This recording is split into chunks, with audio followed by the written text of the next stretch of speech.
সম্মানিত ভিউয়ার্স, আসসালামু আলাইকুম ওয়া রাহমাতুল্লাহি ওয়া বারাকাতুহু। আশা করি সবাই আল্লাহর অশেষ রহমতে ভালো আছেন, সুস্থ আছেন। এই চ্যানেলে আর একটি নতুন গুরুত্বপূর্ণ ভিডিওতে আপনাদের সবাইকে স্বাগতম। আজকে আলোচনা করব 2 ধাপে মহার্ঘ ভাতা দেওয়ার পরিকল্পনা। কর্মচারীরা পেতে পারেন একটু বেশি। বিস্তারিত থাকছে ভিডিওতে। এই ভিডিওটি দেখার আগে যারা এই চ্যানেলে একদম নতুন তারা অবশ্যই চ্যানেলটি সাবস্ক্রাইব করে পাশে থাকা বেল আইকনটি প্রেস করে দিন। আর যারা ইতিমধ্যে সাবস্ক্রাইব করেছেন তাদেরকে জানাই অসংখ্য ধন্যবাদ। 2 ধাপে মহার্ঘ ভাতা দেওয়ার পরিকল্পনা। কর্মচারীরা পেতে পারেন একটু বেশি।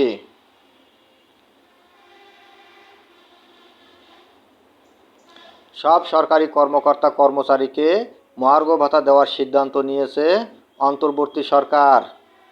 একই সঙ্গে অবসরে গিয়ে পেনশনভোগী কর্মকর্তা কর্মচারীরাও পাবেন এই সুবিধা। এদের মধ্যে কর্মকর্তাদের জন্য একটু কম এবং কর্মচারীদের জন্য একটু বেশি দেওয়া হতে পারে। পিয়ন থেকে মন্ত্রী পরিষদ সচিব পর্যন্ত সবাই এই মহার্ঘ ভাতা পাবেন, তবে এর 2টি ধাপ হতে পারে। আজ রোববার সচিবালয়ে নিজ দপ্তরে এক সংবাদ ব্রিফিংয়ে এসব তথ্য জানান জনপ্রশাসন মন্ত্রণালয়ের জ্যেষ্ঠ সচিব মোহাম্মদ মোখলেছুর রহমান। জনপ্রশাসন মন্ত্রণালয়ের তথ্য অনুযায়ী সরকারের বিভিন্ন মন্ত্রণালয়, বিভাগ, অধিদপ্তর, দপ্তর, কর্পোরেশন ও স্বায়ত্তশাসিত প্রতিষ্ঠানে 14.5 লাখের বেশি কর্মকর্তা ও কর্মচারী কর্মরত আছেন।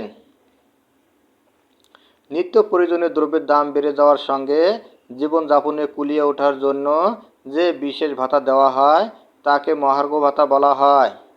এতে মূল বেতনের নির্দিষ্ট শতকরা অংশ বেতনের সঙ্গে অতিরিক্ত দেওয়া হয়। অর্থাৎ মহার্ঘ ভাতা দেওয়া হলে কর্মকর্তা কর্মচারীরা বেতন বাড়বে।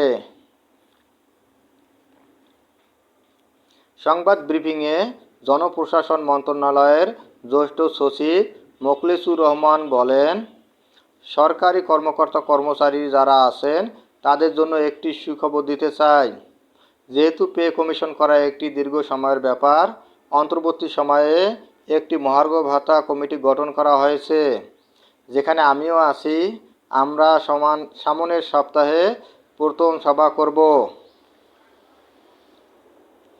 এদিন মহার্ঘ ভাতা ও বঞ্চনা নিরসন কমিটির প্রতিবেদন নিয়ে সংবাদ সম্মেলনে তিনি বলেন, মহার্ঘ ভাতা দেওয়ার বিষয়টি সময়োপযোগী। তাই সরকারি কর্মকর্তা ও কর্মচারীদেরকে মহার্ঘ ভাতা দেওয়ার সিদ্ধান্ত নিয়েছে সরকার। বেতন স্কেল অনুসারে সর্বনিম্ন থেকে সর্বোচ্চ কর্মকর্তা ও কর্মচারীদের এই মহার্ঘ ভাতা দেওয়া হবে। এই লক্ষ্যে একটি কমিটি গঠন করা হয়েছে। এ বিষয়ে কমিটি সুপারিশ দেবে।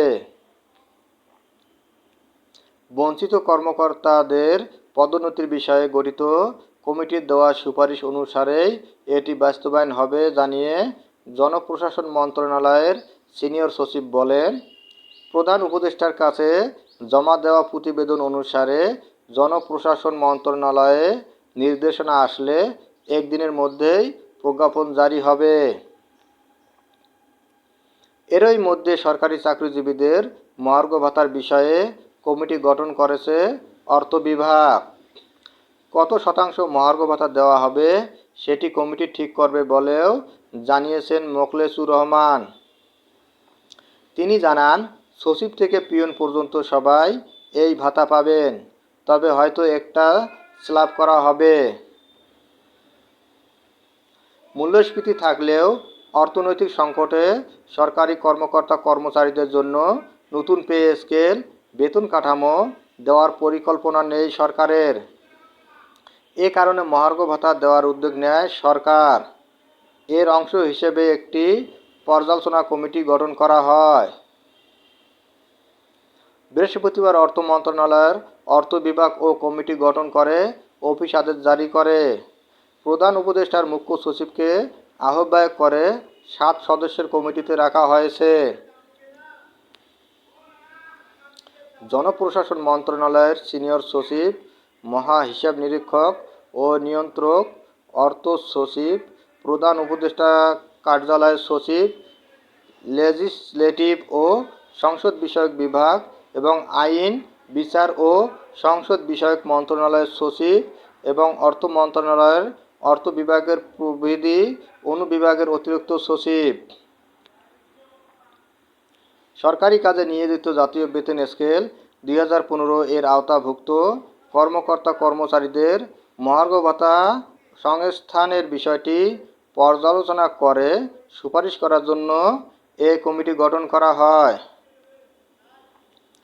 কমিটির কার্যপরিধিতে বলা হয়েছে, মহার্ঘ ভাতার প্রযোজ্যতা ও প্রাপ্যতার বিষয় পর্যালোচনা করবে এবং প্রয়োজনীয় সুপারিশ দাখিল করবে কমিটি।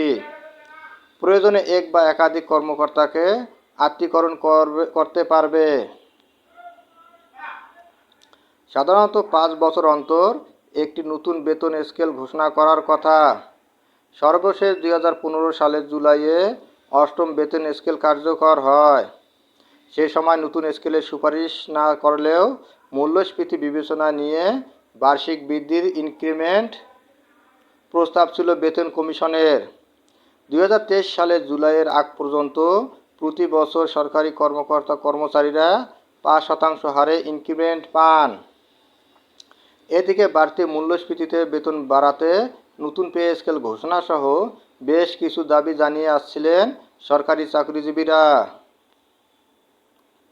এমন পরিস্থিতিতে 2023-24 অর্থ বছরের বাজেটে 20% মহার্ঘ ভাতা দেওয়ার পরিকল্পনা করেছিল অর্থ মন্ত্রণালয়।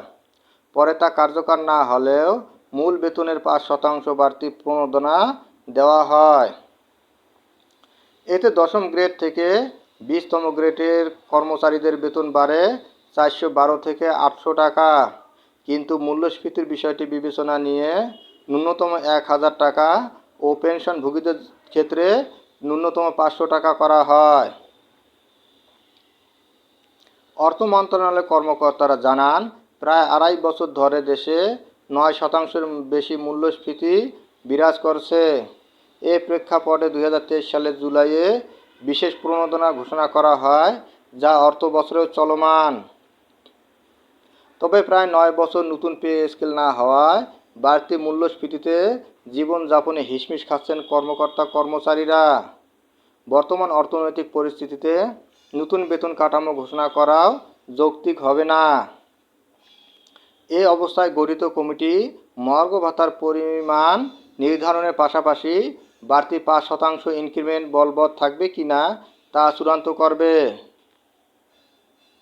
সম্প্রতি প্রকাশিত বাংলাদেশ পরিসংখ্যান ব্যুরোর BBS হালনাগাদ প্রতিবেদন অনুযায়ী গত নভেম্বরে সারা দেশে খাদ্য মূল্যস্ফীতি হয়েছে 13.80%। খাদ্য বহির্ভূত পণ্যে নভেম্বরে সারা দেশে মূল্যস্ফীতি হয়েছে 9.39%। সাধারণত মহার্ঘ ভাতা বিশেষ পরিস্থিতিতে দেওয়া হয়, তাই এই ভাতা মূল বেতনের সঙ্গে যুক্ত হয় না। ফলে তাদের বাড়ি ভাড়া সহ অন্য কোনো ভাতার হেরফের হয় না। জনপ্রশাসন মন্ত্রণালয়ের তথ্য অনুযায়ী সরকারের বিভিন্ন মন্ত্রণালয়, বিভাগ, অধিদপ্তর, দপ্তর, কর্পোরেশন ও স্বায়ত্তশাসিত প্রতিষ্ঠানের প্রায় 14.5 লাখ কর্মচারী কর্মরত। চলতি 24-25 অর্থ বছরের বাজেটে তাদের বেতন ভাতা বরাদ্দ রাখা হয়েছে 81,580 কোটি টাকা। বাজেটে মহার্ঘ ভাতায় কোনো বরাদ্দ নেই। তবে কমিটির সুপারিশের ভিত্তিতে এ হার চূড়ান্ত করে পরিচালন বাজেটের অন্য খাতের সঙ্গে সমন্বয় করা হবে। এদিকে মহার্ঘ ভাতা দেওয়ার পরিকল্পনা করায় সরকারকে ধন্যবাদ জানিয়েছে বাংলাদেশ সচিবালয় কর্মকর্তা কর্মচারী সংযুক্ত পরিষদ। পরিষদের সভাপতি মোহাম্মদ বাদিউল কবির ও ভারপ্রাপ্ত মহাসচিব নিজাম উদ্দিন আহমেদ বলেন, সরকারের প্রতি আমরা কৃতজ্ঞতা জানাই। ধন্যবাদ জানিয়ে বিদায় নেওয়ার আগে আবার অনুরোধ জানাই, যদি ভিডিওটি ভালো লাগে এবং সর্বশেষ শিক্ষামূলক আপডেট ভিডিও পেতে চান তাহলে অবশ্যই চ্যানেলটি সাবস্ক্রাইব করুন। ধন্যবাদ সবাইকে।